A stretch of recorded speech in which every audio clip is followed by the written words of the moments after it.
c'est un film de Johan van der Keuken qui date de 1988 et qui s'appelle L'œil au-dessus du puits, qui est un film documentaire qui se passe dans le Kerala et qui donne à voir de la danse et du chant dans sa forme de transmission, souvent de maître à élève.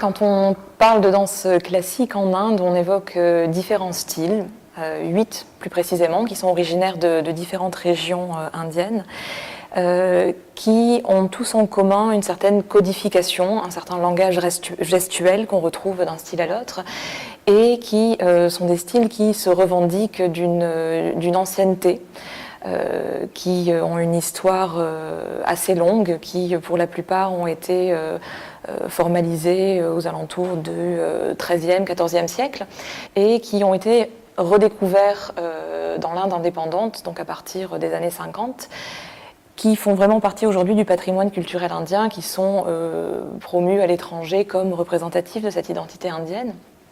C'est des styles qui ont pour thématique principale la mythologie hindoue. On était dans des styles qui étaient sacrés à l'origine, qui étaient également dansés dans des cours, mais qui conservaient ce côté, ce lien très fort à la mythologie. La danse, dans ce cadre-là, est aussi un moyen de transmettre tous les symboles, tout ce que la religion doit transmettre.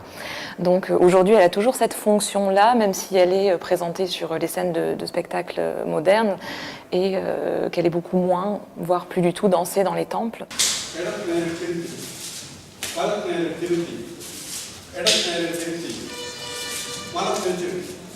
Donc, L'œil au-dessus du puits est un film assez connu des amateurs de cinéma documentaire. C'est un réalisateur néerlandais qui a fait une très grande œuvre documentaire et dont on fête l'anniversaire de sa disparition cette année. C'est une séance en partenariat avec Documentaire sur grand écran qui nous a permis d'avoir accès au film. Et c'est un film dont je vais raconter le début, et le début est aussi la fin. Puisqu'il prend sa forme dans la répétition de l'ordre des choses qui se joue et se rejoue dans le monde qui est l'unique monde que nous avons. Donc c'est l'histoire d'un homme qui est poursuivi par un tigre, et il se réfugie sur une branche d'arbre, et la branche d'arbre plie dangereusement parce que des souris rongent la branche. Et il regarde en bas et il voit qu'il est au-dessus d'un puits, et le puits est vide. Il grouille de serpents, très dangereux. Et un brin d'herbe a poussé sur le bord du puits avec une goutte de miel qui est à son extrémité, et il lèche la goutte de miel.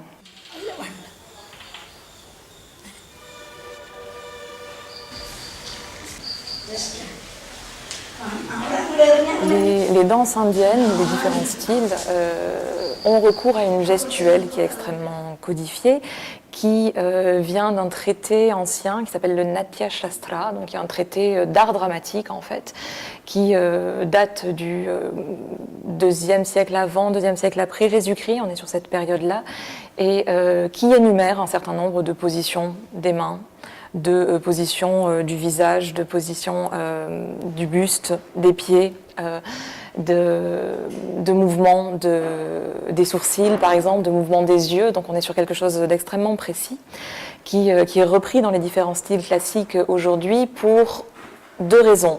Pour, dans un premier temps, traduire, raconter, faire passer les histoires de la mythologie hindoue, qui ont pour but d'élever les hommes. Donc on éduque dans un certain sens, et on va essayer de procurer un plaisir esthétique également.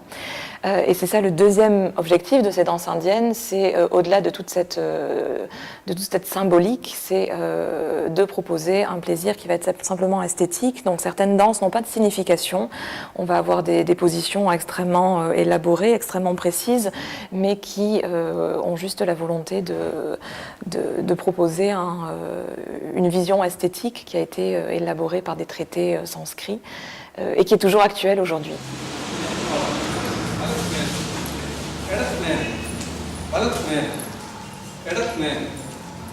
La gestuelle dans les danses indiennes est de deux ordres, en quelque sorte. On a une gestuelle naturelle qui, effectivement, au-delà des différences culturelles, va être compréhensible.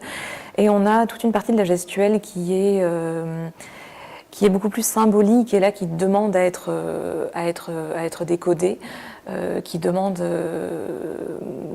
de trouver les clés et qui doit, par un effort du danseur envers son public, être explicité. Et c'est intéressant de voir que même en Inde, c'est pas forcément quelque chose d'évident, qu'on a aussi de plus en plus dans les spectacles de danse classique indienne des sortes de traductions avant les morceaux, parce qu'on accède en fait par cette danse et par toute cette gestuelle à une connaissance ésotérique. Donc on demande aussi au public un certain effort de compréhension et pas seulement de recevoir mais de s'impliquer, de faire ce trajet vers l'art pour s'améliorer. Hein. C'est vraiment cette idée à l'origine des danses indiennes.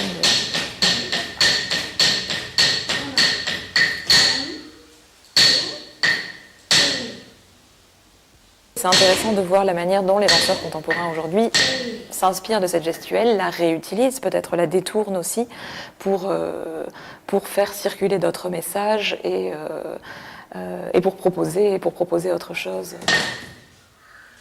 Le festival Cinécor, il propose donc au public de découvrir des œuvres qui sont souvent rares et qui sont à la rencontre de plusieurs arts, mais de deux arts qui sont l'art du cinéma, de l'image et la danse, l'art du corps en fait.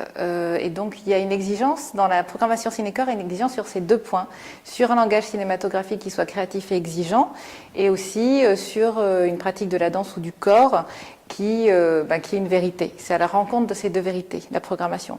Donc c'est des œuvres qui sont signées par des auteurs de cinéma, des auteurs de danse, des artistes, dans une idée, on va dire, de rencontre et de foisonnement entre les arts.